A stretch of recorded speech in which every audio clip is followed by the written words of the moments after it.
Você já ouviu a história de Jonas, o profeta que tentou fugir da vontade de Deus? Deus deu a ele uma ordem clara: ir a Nínive e anunciar a mensagem que ele havia colocado em seu coração. Mas Jonas decidiu correr na direção contrária. Ele entrou em um barco, tentou se afastar do chamado e imaginou que poderia escapar daquilo que Deus havia pedido. Só que fugir da presença de Deus nunca termina em paz. A vida começa a apertar, o mar se levanta, e aquilo que parecia ser controle vira confusão. E essa mesma dinâmica continua existindo hoje, nas fases em que você também tenta escapar do que Deus já falou ao seu coração. Tem momentos em que a gente sabe o que precisa fazer, e mesmo assim escolhe fugir. Lá no fundo, você sente que Deus já te mostrou um caminho, te lembrou um propósito, te apontou uma direção.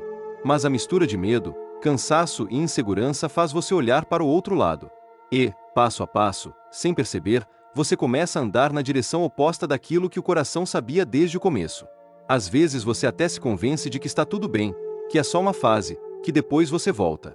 Mas, no fundo, você sabe, está tentando silenciar a voz que mais te conhece. Você sente que Deus já falou, mas o peso da obediência parece maior que o chamado. Às vezes, não é falta de fé, é o medo do que essa obediência vai exigir de você. Mudar rotas, deixar hábitos, encarar conversas difíceis, largar o conforto que já virou prisão. Então você tenta fazer de conta que não ouviu, como se ignorar a voz de Deus fosse fazer o pedido desaparecer. Você enche a agenda, ocupa a mente, cria outros planos, só para não ter que encarar aquilo que Ele já colocou diante de você. E, quanto mais você posterga, mais pesado fica o simples ato de dizer sim. Assim como Jonas entrou em um barco para o lado oposto de Nínive, você também encontra caminhos para fugir do que Deus falou. Qualquer distração serve. Novas ocupações, novos planos, novas desculpas. Você se joga em projetos que sabe que não foram inspirados por Ele, mas que te dão a sensação de controle. É como se cada passo de fuga trouxesse um alívio rápido, e um peso silencioso que cresce lá dentro. Por fora, parece que a vida anda, que você está avançando, que está tudo sob controle. Por dentro, porém, uma parte de você sabe: esse não é o caminho que Deus sonhou para mim. Mas a tempestade do lado de fora só revela a tempestade que já estava dentro. Quando as coisas começam a desandar, a gente acha que é azar, circunstância, gente ao redor. Mas, muitas vezes, é só o reflexo de um coração que já estava em conflito há muito tempo. Deus não cria caos para te destruir, mas Ele permite ventos que te mostram que a rota está errada. Cada onda que bate, cada situação que foge do seu controle, expõe um pouco mais do quanto você estava insistindo em andar sozinho.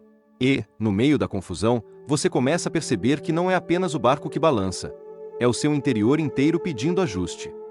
Há momentos em que a fuga cobra um preço, e você sente que está perdendo o chão. É quando aquilo que você mais segurava começa a escapar das mãos. Planos, relacionamentos, segurança. Você percebe que não consegue mais manter tudo sob controle, por mais que tente. E esse mergulho involuntário, que dói tanto, às vezes é exatamente o momento em que Deus te retira do lugar errado. Do mesmo jeito que Jonas foi lançado ao mar, existem fases em que você sente que tudo desabou de uma vez. Para quem vê de fora, parece queda, fracasso, fim de linha. Mas, para quem olha de dentro da fé, pode ser o começo de um recomeço que só seria possível quando você parasse de lutar contra Deus. E ali, no lugar que ninguém vê, Jonas entrou no ventre do grande peixe. No escuro, no aperto, no desconforto, ele não tinha mais rota, não tinha mais fuga, não tinha mais desculpa. O silêncio finalmente obriga você a encarar quem você se tornou. De repente, a agenda esvazia, as portas fecham, os convites diminuem, e você se sente engolido por um grande vazio. É desconfortável, porque nesse escuro as máscaras caem e as justificativas não sustentam mais. Você começa a enxergar que a fuga não era apenas do que Deus pediu, era também de você mesmo. Suas intenções, seus medos, suas feridas escondidas aparecem com mais clareza nesse ambiente onde não tem aplauso, não tem público, não tem palco.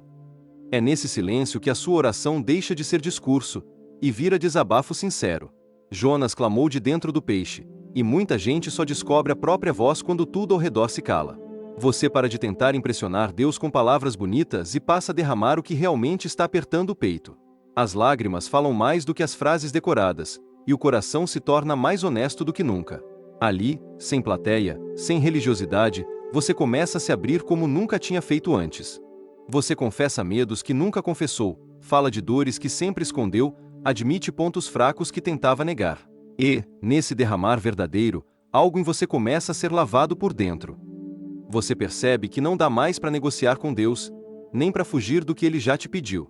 Chega um ponto em que as desculpas perdem a força, e a verdade fica simples demais para ser ignorada. Você entende que atrasar a obediência só prolonga a dor, não o propósito. E, com humildade, começa a dizer: Deus, eu sei o que o Senhor quer, eu é que estava tentando escapar. Esse reconhecimento não vem carregado de culpa destrutiva, mas de um arrependimento que libera peso. Porque, quando você admite que tentou fugir, você também abre espaço para que Deus te recoloque no caminho certo. Quando Deus te tira do ventre da tempestade, não é para te humilhar, é para te recomeçar. Jonas saiu daquele lugar e voltou a ter direção, e isso também fala sobre a graça de Deus na sua vida. Ele não joga na sua cara cada erro, ele te coloca de pé de novo com mais consciência do que antes. Você sai diferente, mais leve, mais verdadeiro, mais dependente dele do que das suas próprias rotas. A libertação não é apenas sair do lugar apertado, é descobrir que você ainda tem história com Deus. É perceber que Ele não te poupou do processo, mas também não te deixou preso para sempre naquele lugar. E que, apesar de tudo, ainda existe um caminho adiante preparado especialmente para você. Ele não cancelou o propósito, só te tirou da direção errada para te alinhar de novo. O chamado continua o mesmo, mas agora o seu coração está mais preparado para caminhar com Ele. Você percebe que Deus não desistiu de você quando você desistiu por alguns instantes. E a nova chance que Ele te dá não é um castigo, é um convite. Vamos tentar de novo, dessa vez juntos. Essa consciência muda a forma como você olha para o futuro, não mais como alguém que tenta provar algo, mas como quem responde a um amor que insistiu em ficar. Você volta a andar, não para ganhar aprovação, mas porque já foi alcançado pela graça. Talvez o caminho ainda seja difícil, mas agora você anda na direção certa. As lutas continuam, os desafios não desaparecem, mas o sentido muda completamente. Você não está mais lutando contra a vontade de Deus, está lutando dentro dela, com a certeza de que Ele caminha ao seu lado. E essa consciência traz uma paz que não depende das circunstâncias, mas da companhia.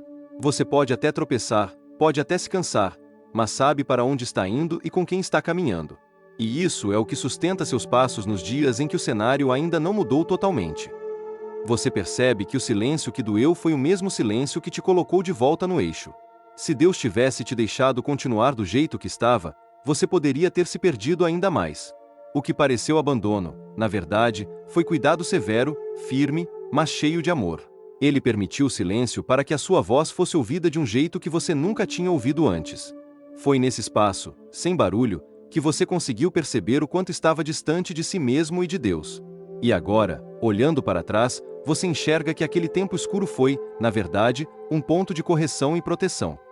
Hoje, o seu peixe pode ser essa pausa que você não escolheu, mas que está te moldando por dentro.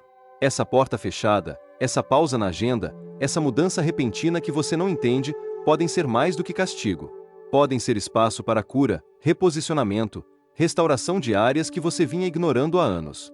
Não é fácil aceitar, mas é nesse lugar que Deus trabalha coisas que não caberiam em dias corridos. Enquanto você pergunta por que agora, Deus pode estar mostrando que essa pausa está te protegendo de algo maior. A pausa que você tanto rejeita pode ser justamente o caminho que vai te salvar de decisões precipitadas. Nem todo silêncio é abandono. Às vezes é o tempo em que Deus te segura para não te perder. Ele sabe que, se te deixasse seguir no mesmo ritmo, você se afastaria ainda mais de quem Ele te criou para ser. Então Ele te segura, te desacelera, te coloca em um lugar onde a única opção é ouvir. E, pouco a pouco, esse silêncio que assustava começa a se tornar o lugar onde você descansa de novo. Você percebe que não está sozinho nesse intervalo, que Deus permanece presente, mesmo quando não fala do jeito que você queria. E, enquanto você aprende a confiar, o silêncio vai se transformando em escola de fé e de maturidade. Deus não está te parando para te punir, mas para te alinhar ao que Ele sonhou para você. Você não perdeu o valor porque errou a rota, nem perdeu o amor de Deus porque tentou fugir. Ele continua olhando para você com a mesma graça, mas agora te chama para andar de maneira diferente. Se você deixar, esse tempo de correção pode se tornar o ponto de virada da sua história com Ele. Pensa um pouco. Em qual área da sua vida você sente que foi engolido por uma pausa que não escolheu? É justamente aí que Deus pode estar preparando um recomeço que você ainda não consegue enxergar. Quando Deus te parar, pergunte menos por quê, e mais para onde Ele quer me levar agora. Se você gostou dessa história, Escreve nos comentários qual parte mais te marcou ou em que área você sente que Deus te parou. Isso não é só engajamento, é também um jeito de colocar em palavras o que você está vivendo e deixar essa reflexão ainda mais real. Compartilhe com alguém que precise ouvir essa mensagem hoje. Até o próximo vídeo.